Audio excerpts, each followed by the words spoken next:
Hello everyone. I hope आप सभी स्वस्थ होंगे। एक बार फिर से स्वागत है आपका हमारे इकोनॉमी के एक और वीडियो में। हमने पिछले वीडियो में टॉप 10 इकोनॉमी के प्रीवियस ईयर क्वेश्चंस को देखा था। मैं उसका लिंक इस वीडियो के डिस्क्रिप्शन में दे दूंगा, वहां से आप चेक कर सकते हो। हम इस वीडियो में देखने वाले हैं भारत की राष्ट्रीय आय से संबंधित सभी प्रश्नों को। जी हाँ, जितने भी क्वेश्चंस बन सकते हैं ना भारत की राष्ट्रीय आय से, उस सब हम यहाँ पर आज देखने वाले हैं, कवर करने वाले हैं। और ये सभी क्वेश्चंस आपके अलग अलग कॉम्पिटेटिव एग्जाम्स के लिए इंपॉर्टेंट है। तो चलिए शुरू करते हैं। सबसे पहला है मेरा, अमीरों की तुलना में गरीब बचत करते हैं। यानी यहाँ पर बोला जा रहा है, सबसे पहले क्वेश्चन समझने की जरूरत है कि जो अमीर व्यक्ति हैं और एक गरीब व्यक्ति है, दोनों के बीच कंपेरिजन किया जा रहा है, कंपेयर किया जा रहा है दोनों को, कि जो गरीब हैं वे अपने पैसे के कितने हिस्से को बचा पाते हैं। तो सिंपल सा एक आप कॉमन सेंस लगा सकते हो कि गरीब है तो वो तो कम ही पैसा कमा रहा होगा, तो ही हम उसको गरीब बोल रहे हैं।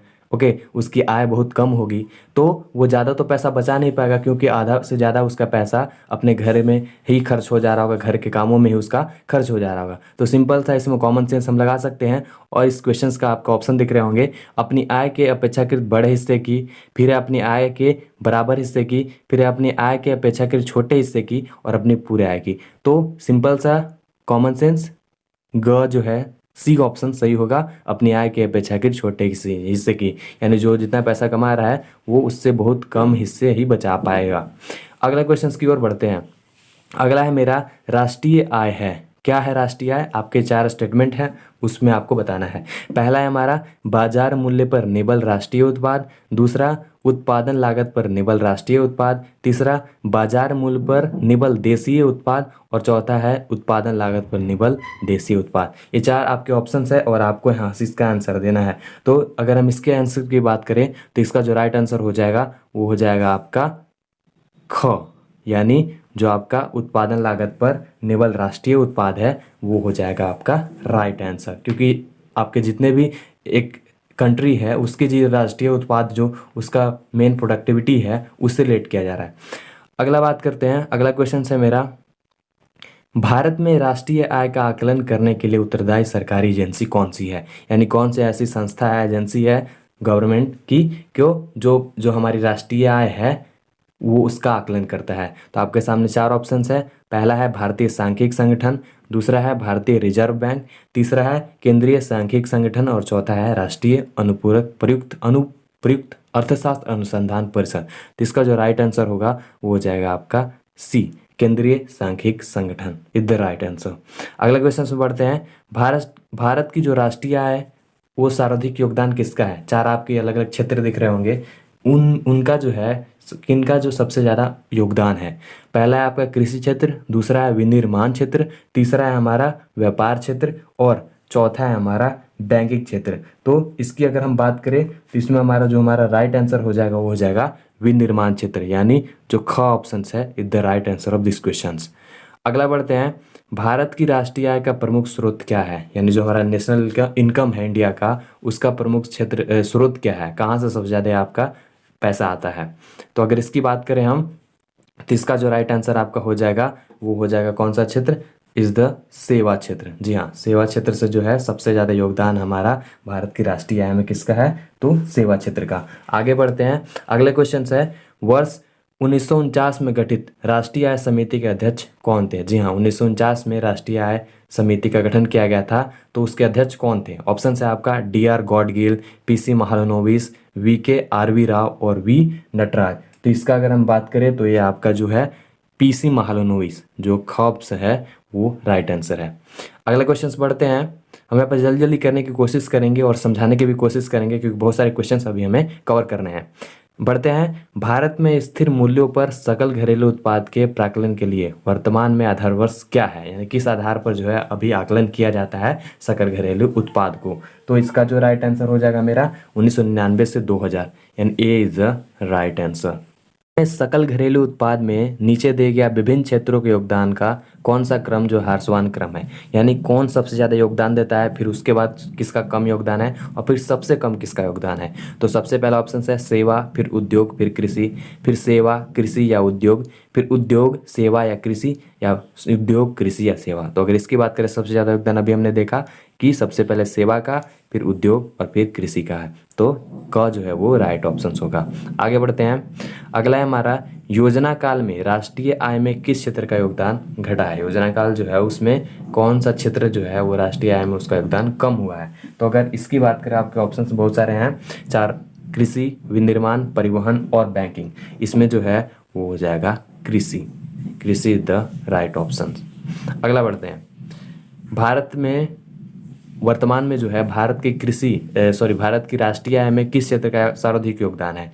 सबसे ज़्यादा योगदान भारत की राष्ट्रीय आय में किस क्षेत्र का है, कृषि, उद्योग, अवस्थापना या सेवाएं। तो अगर इसकी बात करें तो ये हो जाएगा मेरा सेवाएं। अभी हमने देखा इस क्वेश्चन को। आगे देखते हैं। भारत में चालू मूल्य पर प्रति व्यक्ति न्यूनतम आय वाला राज्य कौन सा है। सबसे ज़्यादा न्यूनतम जो प्रति व्यक्ति आय है वो किस राज्य का है, तो ये है हमारा बिहार। बिहार का प्रति व्यक्ति आय बहुत ही कम है। अगला देखते हैं। देश में राष्ट्रीय न्याय दर्शन की स्थापना कब हुई थी, जिसको एनएसएस भी बोलते हैं। तो इसकी स्थापना कब हुई थी, इसकी स्थापना हुई थी हमारा 1950 में, 1950 को। ठीक है, आगे बढ़ते हैं।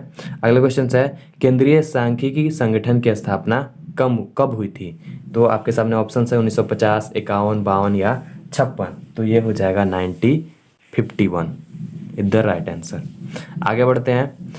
अगला क्वेश्चन है मेरा, 1867-68 ईस्वी में भारत में प्रति व्यक्ति आय 20 रुपये थी। यह सर्वप्रथम अभिनिश्चित किसने किया, यानी सर्वप्रथम किसने बताया, किसने ये तय किया कि हाँ 1867-68 ईस्वी में ना भारत की जो राष्ट्रीय आय थी ना वो 20 रुपये थी। किसने पता लगाया, सबसे पहले आपके सामने ऑप्शंस है MG Ranade, sir W Hunter, RC Dutt और दादा भाई नौरोजी। तो अगर इसकी हम बात करें तो ये जो हमारा दादा भाई नौरोजी हैं ये राइट ऑप्शन है। जी हाँ, दादा भाई नौरोजी ने ही सबसे पहले आकलन किया था हमारे राष्ट्रीय आय पे, और उन्होंने ही बताया था कि 20 रुपये है उस समय हमारी राष्ट्रीय आय।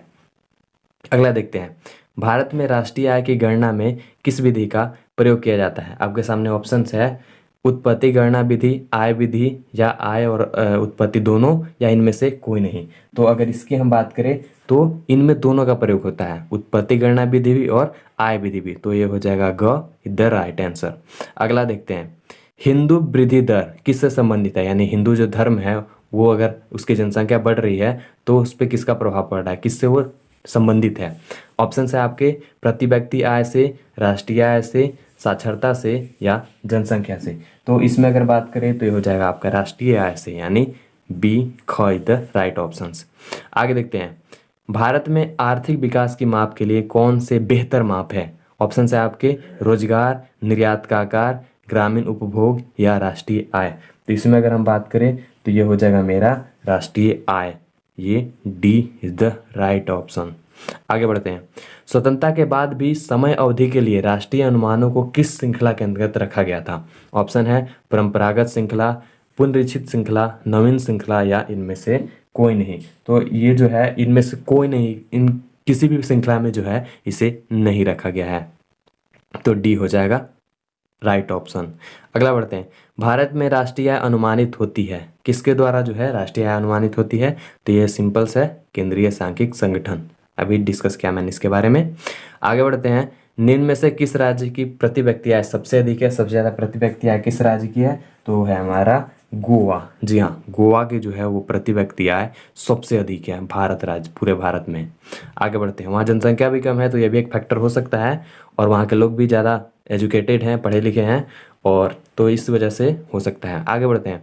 स्वतंत्रता पूर्व भारत की राष्ट्रीय आय के संबंध में किसने अनुमान लगाते हैं, यानी आज़ादी से पहले ही किसने पता कर दिया था, बता दिया था कि हाँ राष्ट्रीय आय होती है, इस तरह से तय की जाती है, ऐसे ऐसे पैरामीटर होते हैं। तो ऑप्शन है आपके नेशनल सैंपल सर्वे ने, केंद्रीय सांख्यिकी संगठन ने, नौरोजी और सिराज ने, या उपयुक्त सभी ने। तो अगर इसकी हम बात करें तो ये हो जाएगा सी ऑप्शन। यानी अभी अभी हम जस्ट इसके बारे में बात किए थे कि 20 रुपये बताया था दादा भाई नौरोजी ने कि 1867-68 में भारत की राष्ट्रीय आय थी। अगला देखते हैं, स्वतंत्रता के बाद देश की राष्ट्रीय आय का अनुमान लगाने के लिए भारत में राष्ट्रीय आय समिति की स्थापना कब की गई। यानी स्वतंत्रता के बाद हमारी जो राष्ट्रीय आय है उसे पता करने के लिए कब इस आय की समिति की स्थापना की गई थी। तो अभी अगर आपने समझा होगा, पहले इसके बारे में मैंने बात कर चुका है तो अगर आप समझे होंगे तो अभी आप डायरेक्टली टिक कर सकते हो। तो अगर इसमें हम डायरेक्टली अगर बात करें तो ये हमारा 4 अगस्त 1949, जी हाँ, ए इज द राइट ऑप्शन। आगे बढ़ते हैं, भारत में राष्ट्रीय आय की गणना किस आधार पर की जाती है।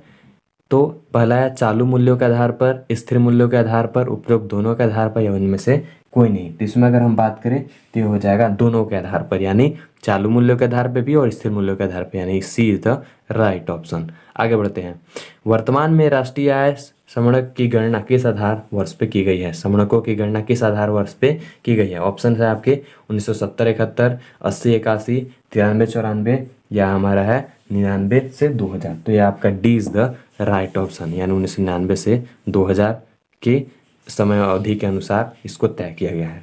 आगे बढ़ते हैं, भारत में राष्ट्रीय आय की सही संगणना में आने वाली कठिनाइयाँ क्या है। यानी सही जो संगणना की जाती है राष्ट्रीय आय की, उसमें क्या क्या समस्या हमें देखने को मिलती है, क्या प्रॉब्लम्स होती है वहाँ पर। पहला है आपका अमौद्रिक क्षेत्र का अस्तित्व, बचत में निम्न दरें, अर्ध बेरोजगारी या मुद्रास्फीति। तो अगर इसकी हम बात करें तो ये हो जाएगा आपका ए, अमौद्रिक क्षेत्र का अस्तित्व। ओके, अगला क्वेश्चन देखते हैं, निम्नलिखित में से आर्थिक विकास के बेहतर माप कौन सी है। आपके सामने ऑप्शंस है, सकल घरेलू उत्पाद, परियोज्य आय, निवल राष्ट्रीय उत्पाद या प्रति व्यक्ति आय। तो इसमें अगर हम बात करें तो प्रति व्यक्ति आय ऑब्वियसली राइट आंसर है। आगे देखते हैं, जीएनपी तथा एनएनपी के मध्य क्या अंतर है, दोनों के बीच क्या मुख्य अंतर है। तो ये अंतर है कर राजस्व के समान, ये आपका सी इज द राइट ऑप्शन। आगे देखते हैं, प्रति व्यक्ति आय निकालने के लिए राष्ट्रीय आय को भाग दिया जाता है। अगर हमें किसी भी कंट्री की प्रति व्यक्ति आय निकालनी है, यानी किसी भी व्यक्ति की आय इनकम एक साल की, तो कैसे पता चलता है, क्या करते हैं, किससे भाग देते हैं। ऑप्शन से देश की कुल जनसंख्या से, कुल कार्यशील जनसंख्या से, देश के क्षेत्रफल से या प्रयुक्त पूंजी के परिणाम से। तो सिंपल है, देश की कुल जनसंख्या से भाग देते हैं तो हमारा राष्ट्रीय आय निकलता है। आगे बात करते हैं, जो लास्ट मेरा क्वेश्चन है कि सकल घरेलू उत्पाद इसका मुद्रा मूल्य है, किसका मुद्रा मूल्य है। ऑप्शन है, वस्तुओं और सेवाओं के स्टॉक का, एक वर्ष में उत्पादित सभी अंतिम वस्तुओं और सेवाओं का, केवल बाजार के लिए उत्पादित वस्तुओं का या बाजार के लिए और अपने उपभोग के लिए उत्पादित वस्तुओं का। तो इसमें अगर हम बात करें तो B is the right option, यानी आपके ख जो है, यानी एक वर्ष में जितनी भी हमारी उत्पादित होती हैं वस्तुएं, उनकी अंतिम वस्तुओं और उनकी सेवाओं का। तो ये थे सभी आपके टोटल 30 इम्पॉर्टेंट इकोनॉमी के क्वेश्चंस, और ये टोटली रिलेटेड हैं, सिर्फ ज़्यादातर डिपेंडेंट है किस पे, तो भारत की राष्ट्रीय आय से संबंधित है ये सभी क्वेश्चंस जो आपके एग्जाम्स में पूछे जाते हैं। तो आई होप आप इन सभी क्वेश्चंस को समझ गए होंगे और कवर कर लिए होंगे, और आगे भी इसको कवर करेंगे जो आपको एग्जाम्स में मदद करेंगी। तो बने रहिए मेरे साथ, इसी तरह की कुछ और इंटरेस्टिंग वीडियो के लिए चैनल को सब्सक्राइब करिए। मिलते हैं नेक्स्ट वीडियो में कुछ और इंटरेस्टिंग टॉपिक के साथ, और इकोनॉमी को अभी हम जारी रखेंगे, आगे भी वीडियो में बात करेंगे इसके। तो till then be safe, be healthy.